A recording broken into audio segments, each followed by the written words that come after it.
room's kind of small enough. You can hear me. I'm loud enough, right? Yeah. Awesome. Yay. Well, I'd like to welcome you guys to Breaking Into Comics the Marvel Way. My name's Jim McCann, and I'll be moderating. It's just kind of mostly just like a Q&A. We'll all kind of tell our stories. One important thing to know, or something that I don't know how important it is, but something that I've noticed in doing a lot of these panels is that there really is no one way to break into comics. You're going to hear a wide variety of stories. But if you stay until the end of the panel, we will tell you the secret Masonic handshake. It's true. Will automatically, if you see a Marvel editor, get you work. It's true. And if you buy Fred a drink at the bar, he will also give you the password with it. So you need both parts. So speaking of Fred, this is Fred Van Lente. Hello. Hi.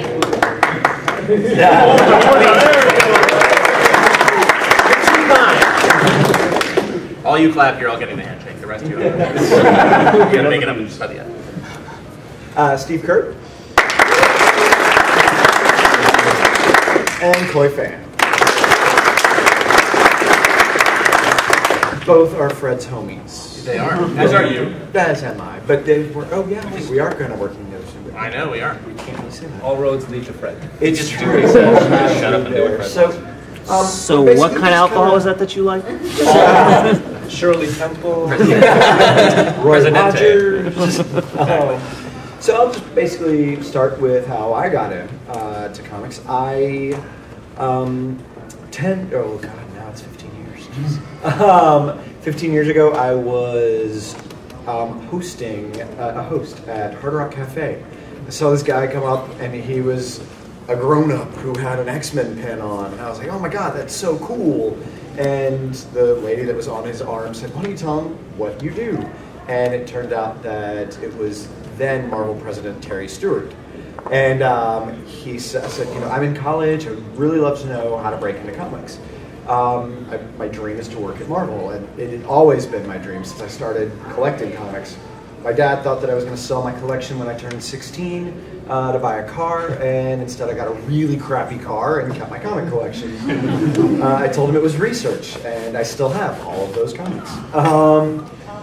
Anyway, he said, finish school, get as much experience under your belt as you can. Did he really tell you to finish school? Oh yeah. And stay off drugs? Yeah, pretty much. Well, I was working at a restaurant, I think. Yeah. No, one of two. No, he said finish school and get as much experience as you can. Write as much as you can if that's what you're looking to do, and then come up to New York, knock on the doors, and when you're ready, and we'll see. So I finished school. I got a degree in radio, TV, film, minored in English and theater. Wrote a bunch of theater while I was there. I was then accepted shortly after into the ABC Daytime Writer Development Program, where I wrote for One Life to Live and All My Children. And for those of you who chuckle, that's TV credits, people. And it was really nice.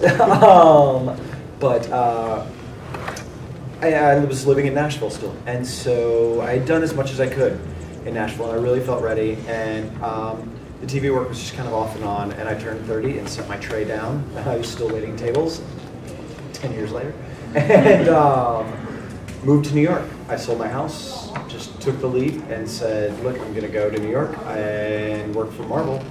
And I had a monster alert set for Marvel, and something popped up on a Saturday, and I had my resume turned in on Sunday.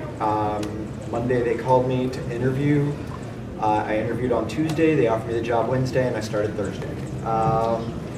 That was really, really fast for Marvel. That's probably the fastest anything has ever moved at Marvel. But it was amazing. Like literally, like even if they got to go to the bathroom. That's still faster. It really is. I got in the traffic management and talent management department, which was not completely different from what I had done, because working in TV, working in theater, I was used to dealing with talent, and so this was finding out how people's deadlines were doing, and if we needed to bump a book or not. but that was really not what my strengths were. And soon I started writing solicit text, and they moved me over to marketing. And I was the marketing manager for 6 years at Marvel.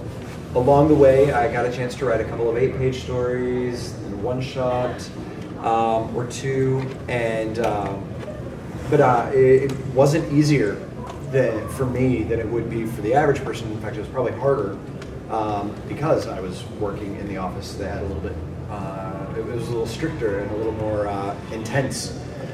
And then, you know, I really just kept working on telling the best 8-page, 10-page, 22-page single stories as I could. And when it came time for Secret Invasion to wrap up and we were going to be bringing back Mockingbird, I pretty much jumped on the table at the retreat and said, oh, I know how to do that.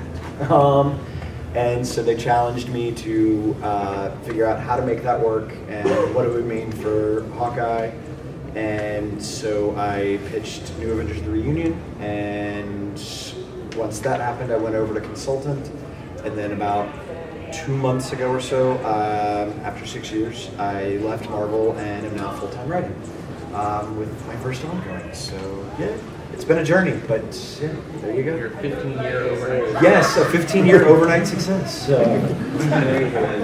Hawkeye and Mockingbird. Yes. Oh, thank you. Thank you. Pick up the second.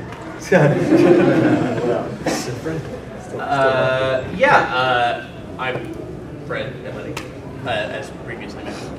Kind of like my story, somewhat similar to Jim, that I went to school for filmmaking, but I ended up hanging out with guys who were studying to be comic book artists in Syracuse University, and so when they graduated, they actually started getting work at Marvel fairly quickly. My best bud, Steve Ellis, was working on Iron Man in the 90s, and a bunch of other Marvel titles. I ended up moving to New York City with them, and Steve sort of got me a job with a company called Malibu. I don't know if you remember Malibu Comics. My first ever comic was in 1996. It was a fill-in issue of Prime. Anybody remember Prime? Sort of Captain Marvel ripoff. And so I was very excited. I was like, hey, this breaking into comics is easy. And then 10 years later, I got my next assignment. So I had a little bit of a drought there, where I was doing temp work and I was still doing freelance writing, but none of it really for comics. But the one thing I was doing was I was always developing with my buddies independent comics and cell phone creator-owned self-published stuff. And Steve, again with Steve Ellis, I did a comic in 2003 called The Silencers. It's about this superpowered mob enforcers who have to go on the lam with the mafia family. They work for gets whacked. And that was given to an editor at Tokyo Pop named Mark Benicia, because we were going to pitch stuff to Tokyo Pop, the manga, the American manga company. But Mark ended up getting hired by Marvel and invited me to pitch in 2005 for a series called Amazing Fantasy, in which they were relaunching this character, the Scorpion, as a female S.H.I.E.L.D. agent. And so I pitched, and Mark wrote back and said, this is a great pitch, we really like it, but unfortunately we're going to go with somebody else. So, you know, but keep trying and keep pitching. And I was kind of bummed, but on the other hand, you know, a lot of times you can get, it's really impressing people, even if it doesn't necessarily lead to work, is always a good thing, because then you can always sort of come back later. And then, like, following Tuesday, he called me and said, well, we had to fire the first writer. So we're gonna do your pitch instead. And my pitch was that the Scorpion was the daughter of these two villains in the Marvel Universe, who you may or may not be familiar with. One was the Silver Samurai, and one was Viper / Madam Hydra, and they were like, you know, thick as thieves, haha, for many years. So the premise is they got drunk in Madripoor one night, and this character was the result of that.